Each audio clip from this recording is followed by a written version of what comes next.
Hey everybody, welcome back to BODS Mayhem's Hours Halloween episode here. Got another awesome interview for you guys coming up right now. I have Mr. Brian Andrews, who was part of Halloween, the original, John Carpenter's, of course, and he played Tommy Doyle. Brian, how's it going, man? It's going pretty good. How you doing, man? I'm doing really good. I'm excited about Halloween, and everything, and it's a fabulous time for the ones who celebrate it. It always is. It's a really good holiday. I'm very happy and honored to be interviewed by you and to be part of such a spectacular movie and to be associated with it and to be chosen by John Carpenter and to work with Jamie Lee Curtis, of Oh course. yeah, awesome. Thanks, man. Yeah, I would say so. I mean, and you were just very young at that time. How old were you in this movie? The movie the movie was filmed around May of 1978 and of course came out in October of 78. I was 11 years old when we filmed it. I only worked for the first 4 days. Okay? Hmm. And by the time the movie came out, I was already in South Carolina working on another film called The Great Santini. By the time it came out, I was 12 years old. Okay. And basically, as you know, the first time we see Laurie Strode, okay, Hmm. the first time we see her is when she meets me. That was filmed on the very first day of shooting, okay? And, Okay. of course, the last time you see me is when I'm running out of the house. So the first and the last scenes of the movie that I was in were filmed in the first 4 days of shooting. Okay. Nice. I was wondering about that because where you're young like that, you probably don't spend a lot of time on the set. They're actually doing school and things like that. School at that time, I'm sure it's the same rules now. You have to spend at least 3 hours in school, and you can be on set no more than 8 hours, which includes the 3 hours of school. So I was only able to do 5 hours of shooting. Hmm. Okay, so and basically these guys were quick. They would set up. John knew what he wanted. He knew and basically he knew what he wanted because he knew how to do the right casting. He wanted people that were professionals that could deliver the lines the way he wanted, Hmm. that could give him the right look. Do you understand what I'm saying? Right. Right. Yeah, that could give him the right look, that could play the characters properly, that could bring out the effect of the all-American town if he wanted, basically, okay? Laurie Strode, Jamie Lee Curtis, basically plays the every woman. Everybody that sees the movie, they basically see it through her eyes, because she's kind of plain looking in this movie. You know what I mean? Hmm. Yeah, because Yeah. the way that John Carpenter filmed this movie actually was a new way of filming. The way he brought it to the audience. Oh, yeah. Well, basically, the Panaglide was new. The Panaglide eventually became the Steadicam, and all the Steadicam work was done by Ray Stella. So it's actually kind of like a ballet movement. You know what I mean? Hmm. The Steadicam was like an extra character in there. The camera is like a living, breathing, actual character. Right. What was your favorite part of filming this movie? My favorite part, Yeah. probably lunch. Um, Working with Jamie Lee Curtis, I guess. Hmm. I'd have to say that working with Jamie Lee Curtis was some of my favorite works. Um, we would do a lot of improvisation beforehand. You know, basically we would do the scenes and we would run through the lines and we would exaggerate, basically, and that way we would tone it down when John filmed it. I suppose sitting on the couch, I spent a lot of my time on the couch, Hmm. so I enjoyed that couch a lot. What does it mean to My you? favorite, Go go ahead. ahead. I'm sorry. My favorite part might be running when I run back to her and tell her the boogeyman is outside, and she tells me to look, and I look outside, and she looks outside. She goes, "Tell me there's no one there. Go watch TV." Hmm. That might have been my favorite part. And of course, scaring Lindsay Wallace. That was also my favorite. That was also a lot of fun to do. Standing behind the curtain and then Yeah. scaring her, you know, and then having Laurie Strode, having Jamie come up and say, "Tommy, stop! There's nobody out there. I'm going to send you to bed." That Right. was a lot of fun to film. I would imagine so. And a lot of these film industries they wouldn't touch this movie because it was such a low budget. I guess correct. I'm sorry. Could you repeat that? A lot of these film industries wouldn't touch this movie because where it's an independent film and possibly low budgeting. Is that correct? Well, I'm not. You mean well? Basically, Erwin Yablans saw Assault on Precinct 13 Mm-hmm. in London, where it did pretty well. I believe he saw it in London, and he said this John Carpenter guy, because Assault on Precinct 13 was John's previous film, Mm-hmm. and it didn't do very well in America, but it did very well at the London Film Festival the year it came out. And Erwin thought John Carpenter would be a great person to film his new film, this new idea for a movie he had called The Babysitter Murders. Eventually, Irwin said, "I got an idea. Let's have the movie take place on Halloween. Let's call it Halloween." Mm-hmm. They met up with Mustafa Akkad, who is no longer with us. He's a great man, though. And John basically spelled out the idea of the movie scene by scene to Mustafa. Mustafa thought it was a great idea. He liked the idea of there being babysitters because a lot of people have been babysitters. Everybody can relate to that. Mm-hmm. So Mustafa put up the money. I believe they paid an extra $20,000 that came on top of the budget to go to Doyle Pleasance for him. And basically, I think everyone was saying it opened, I guess, on the 25th of October, 1978. And through word of mouth, it just built and built and built rather quickly. So by the time I came back from working on The Great Santini, the movie was already big, and I was being recognized on the street. Okay. All right. Brian, have you ever, I mean, I'm sure you have, but what does it mean to you to think back on this to be part of the most iconic horror film of all time to me? Well, you know, it has its good and its bad moments, okay? Okay. I'm just a regular guy. I try and be a regular guy. I have not been able to capitalize on this as much as other people have, and that's a little upsetting, you know? Mm-hmm. But I have a convention coming up. We have a 35th anniversary convention coming up in Pasadena. It's called 35 Years of Terror. Can you still hear me? Yeah, I can I'm hear looking you. forward. Yeah, I'm looking forward to that. Okay. It has its good moments and its bad moments. Obviously, it's not leaving me.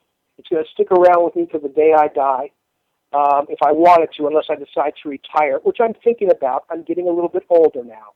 Mm-hmm. It has its good and its bad moments. You know what I mean? Right. Oh, I can totally understand. I haven't necessarily found my niche as an actor, so I'm thinking of maybe trying to find some other career, because it's hard to go on auditions, and basically it's at a time now where when I used to go on auditions, there would be maybe 10 or 20 people, so it wasn't that difficult. Now there'd be 50 or 60 or 70 or even 100 people on an audition for like maybe 5 lines. Wow, that's crazy. You know? Yeah. Jeez. So I might not really be into acting as much as I would like. Right, right. And you did other things other than just, Halloween. You were on Chips and you were also on Days of Our Lives and things. How was that, man, for you? Well, a lot of this I started when I was like 3 years old. I came from a family of actors. Mm-hmm. I'm not certain, but might have moved out here to put the family in the industry. Okay, to put the children in the industry. My brother, he was a regular on My Three Sons. And he did a lot of acting in the 50s and part of the 60s. His name was Ricky Allen. Okay. I started acting when I was 3 years old. The first thing I worked on was a movie, I think it was called The Arrangement, which was directed by Elia Kazan. I asked my mother about that. She said, they flew you all the way up to like San Jose or San Francisco to be in that. I said, they flew me up to San Francisco? And she goes, yeah, well, you were a very cute child. Okay? So if you look at my Facebook page, which will be under Brian Andrews, you'll see that I've done work on Kung Fu and Beretta. And these are the stuff that I have pictures of that are on my Facebook page. Mm-hmm. And I've had opportunities to work with Robert Duvall in The Great Santini, and that was nominated for 2 Academy Awards. Robert Duvall was nominated for Best Actor, and Michael O'Keefe was nominated for Best Supporting Actor. That was one of my favorite films. If everybody hasn't seen that, that was one of my favorite films to work on. I'd recommend that people go out and see The Great Santini if they're looking for a very touching movie about a father and his son and a coming-of-age film. Okay. All right. Now, what do you think, or actually, what do the fans of Halloween mean to you? They mean a lot to me. I don't see them as much as I would like to. Mm-hmm. I'm going to tell you something about myself. I suffer from depression, which kind of sucks, so I don't get out of the house as much as I would like. Right. You know what I mean? Right. I don't go to as many conventions as I would like, but the fans are very supportive. I like to be around them as much as I possibly can because they're very fulfilling to me. They help keep me up. They help boost me up. They help keep me happy. Mm-hmm. Okay? When someone tells me that Halloween is their favorite film, that I'm a wonderful actor, this helps make me smile and helps alleviate some of the pain that I've been living with. Right. You know what I mean? Right. I love meeting the fans. I love talking to them. Halloween basically has a wide deal of crossover, you understand. It doesn't matter what race you are, what religion you are, what sexual orientation you are, what your politics are, whether you're on the far right or the far left. Basically, Halloween has a tremendous crossover, and everybody can relate to it. It's a very relatable film because it takes place in all America, in an all-American town that a lot of people would like to have grown up in, or in fact did grow up in. You know, and they basically identify with the individual characters. They identify with Tommy, and they identify with Laurie. These are the people that they see. These are the people that they. These are the characters that they see the movie through their eyes. And this was done by John using a lot of what is known as the 3-camera shot. Basically, that means you show the character, you show what the character is looking at, and then you show the character's reaction. When you see Laurie Strode walking down the street and she sees the car, and then you show the shot of the car, and you show Laurie's reaction, basically the entire audience is filled with fear at that time, because they're actually feelings that Laurie Strode feels. When I'm looking out the window, and I see Michael Myers, or actually the Shape, or the boogeyman staring back at me from the Wallace house. You know what I'm saying? Right, yeah, I and remember that. you see my reaction. Everybody feels a great deal of fear because basically they've been placed in my body. Oh, yeah, definitely. They've been placed in the body of Tommy Doyle. And that's how it's done. It's a simple 3-camera shot. You show the character's face, you show what the character is looking at, and you show the character's reaction. And John has a great way of setting mood and tone and effect. He wanted the audience to be scared. I understand that him and Deborah Hill went through a list when they were writing this movie of all the possible scares that they could put in the film, and they just chose the ones that worked. It's my understanding that Deborah Hill wrote the original first draft, which mainly consisted of the girls talking. I've heard John say he's not really. I've heard him say before. I'd actually read it where he says, "I'm a terrible scriptwriter, but I'm pretty sure that Deborah did all the basic writing of the female talk," which of course she was. She was a babysitter.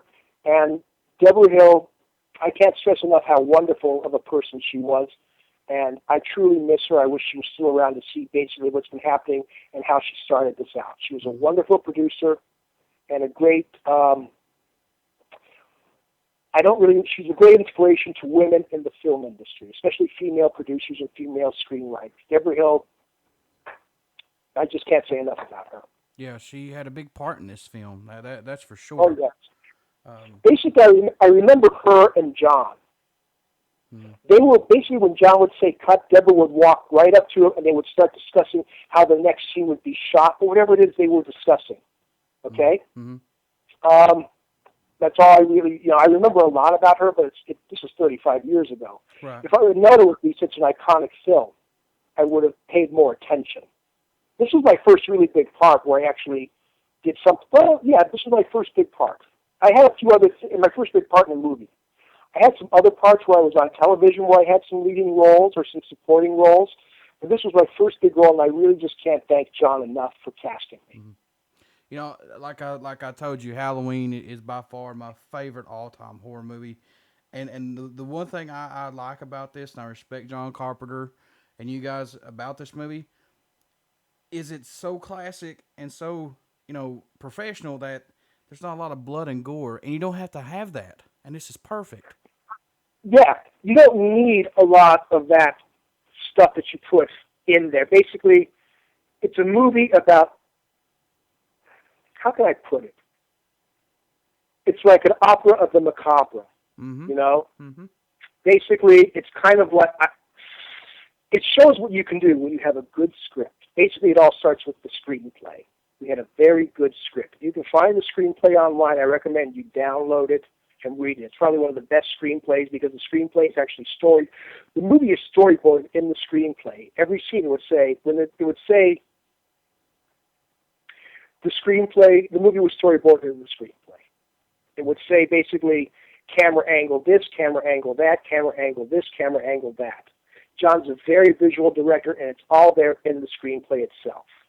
And we had some very good actors, And you're right, it didn't have a lot of gore. It didn't have a lot of blood. One of my favorite scenes in the film is when Laurie Strode walks across the street to go to the Wallace house for the first time. Yeah. And you see the house just becoming bigger and bigger and bigger, and you just see her face, and it takes her like 5 minutes to walk across the street. Yeah. Okay? So, it's hard to actually hold that up. I remember reading, I'm not sure who said it, I remember reading in one of the reviews that someone stated that John Carpenter basically takes the shower scene from Psycho and stretches it to the absolute limit. You know what I mean? Right. It stretches the tension so far. And basically, this is a movie that you want to see with somebody else, so you can like hold them so they can hold you, because you're covering your eyes a lot, and you're not covering them because you're repulsed by what's on screen. I don't really like that. I don't like the torture porn. You know, you're very involved with these characters. You're very involved with them, and you feel what they feel. And basically, John is like a puppeteer. He plays the audience like a violin, which is what Alfred Hitchcock once said. I enjoy playing the audience like a violin. You know, Brian, I have two little buddies that I help take care of, and one is 10 and one is 8. And their very first horror movie was the original Halloween from you guys, and they absolutely loved it, and they're hooked. I saw that movie when I was 11 years old for the first time. It was very scary, but it wasn't repulsive. Right. You know what I mean? Right. And it's a movie, it's basically, you know what it is? It's basically like a long, extended ride on the Haunted Mansion at Disneyland. That's what it is. It's enjoyable. It's a roller coaster. It has great moments of humor, like after the Sheik stabs Bob, the Sheik just tilts his head for a moment to the left and to the right. It has him in the ghost sheet with Bob's glasses on. You know, if there's not a lot of nudity in this film, there's hardly any nudity at all. Right. And it's only just there for a tease. You know what I mean? We're not showing graphic sexuality. We're just showing a slight tease, and that makes the audience, it entices them, but it entices them. Right. You know, it makes them want to see more, but you know that something's going to be happening in the next moment. Right. One of the things that I love about this movie is the way that John Carpenter just turns it around in the last 15 seconds, you know? Right. That's just wonderful. Right. Now, with part 2, how come you wasn't in part 2? Did you cast? That's an interesting story. I was working on, I don't know why I was working on. I was on the Warner Brothers lot, and I saw John and Deborah, and I guess part 2 came out 3 years later, and I was obviously taller and older. Okay? They wanted to make basically Halloween opened up. The idea was everyone thought they could make a low-budget horror movie for $300,000 and just make a ton of cash, and very few of them did. They didn't realize, they thought they could just include a lot of nudity and a lot of gore, you know, and it doesn't really work like that. Right. I saw John and Deborah on the Universal lot, and Deborah says to me, or John says to me, you know, we're going to have Halloween 2 coming out. I said, oh my God, that's great. And she goes, yep, but we've already filmed it, but we're going to be using some footage of you, okay? And I'm like, oh no. You know, because I really would have liked a part in that. Right. I guess the idea was, whoever the producers were, they knew that there was going to be another Halloween film made eventually, okay? And they came to John, and they said, listen, you've got to do it for us. You've got to make it for us. He just came up with the script. He let Rick Rosenthal direct it. And Rick Rosenthal, Halloween 2 is an okay film. It's not my favorite film, but it's an okay film. And Rick Rosenthal is a very good director. He directed the movie Bad Boys with Sean Penn. And part of that becomes, if you've ever seen that, which I also recommend, is a very good movie. It's an early Brat Pack film. Rick learned how to use the Steadicam, and it was his first professional film working on Halloween. The reason I guess John decided basically to have the movie continue on the same night, okay? There wasn't supposed to be a sequel, but because, you know, there was money around, and because Halloween 2 actually made a good $22 million on like a $2 or $3 million budget, it turned out to be okay, all right, financially. But I understand the original idea might have been to have Laurie Strode in an apartment complex 3 years later. For whatever reason, it just didn't happen, you know? Okay. I don't know why they decided to go in the route they did, but that's what happened. Okay. Have you got to see any of the remakes, or do you want to see the remakes, or no? You mean the Rob Zombie versions? Yeah, or just any of the remakes, period, that they've came out with. Do you like the remakes, or just leave the classics alone? Well, a friend of mine dragged me to see My Bloody Valentine 3D, which I really enjoyed seeing because Tom Atkins is a friend. Okay? And so, and I really enjoyed that film. I don't see a lot of remakes. I don't see a lot of movies these days. I'm having some issues with my health and my finances, you know. So I'm basically trying to put my energy elsewhere. Right. I did see the Rob Zombie films. They were okay. They had their moments, you know. They had their moments. Now you said basically. Go ahead. Go ahead. Well, I was going to say there seems to be an unspoken agreement among the members of the original cast that we just don't talk about the Rob Zombie movies. Ah, right, right. You know what I mean? Right, yeah, totally understand that. Totally understand that. Brian, how can people get a hold of you or keep up with you to see what you're doing? To say, hey, we liked you in Halloween, just to talk with you. How can they do that if they can? Well, if they want to, of course, I'm available on Facebook. Mm-hmm. Okay? So look up Brian. I guess it will just be Brian Andrews, and I'll be the one, just look me up on Facebook, and friend, there's a few Brian Andrews out there, but I think just my Facebook page is public. So when you go there and you see a bunch of Halloween stuff on my Facebook page, on the Brian Andrews Facebook page, that's the one you want to go to. Okay. Man, I want to thank you for taking time out to do this with me. Like I said, I'm a huge fan of Halloween. I've loved it. I love talking to the fans. Love it. Loved it since I was a little kid and been hooked on it ever since then. And thank you guys so much for making an awesome, awesome movie. Thank you very much, John. All right, everybody, stick around. Ghouls and Goblins. We're going to finish this out this evening. And hope you guys have a safe trick or treat. And check your candy, because you never know what's going to be. Happy Halloween, everybody. Thanks, Brian. My pleasure. You only hear these interviews right here, everybody, on BODS Mayhem Hour and Uber City Radio.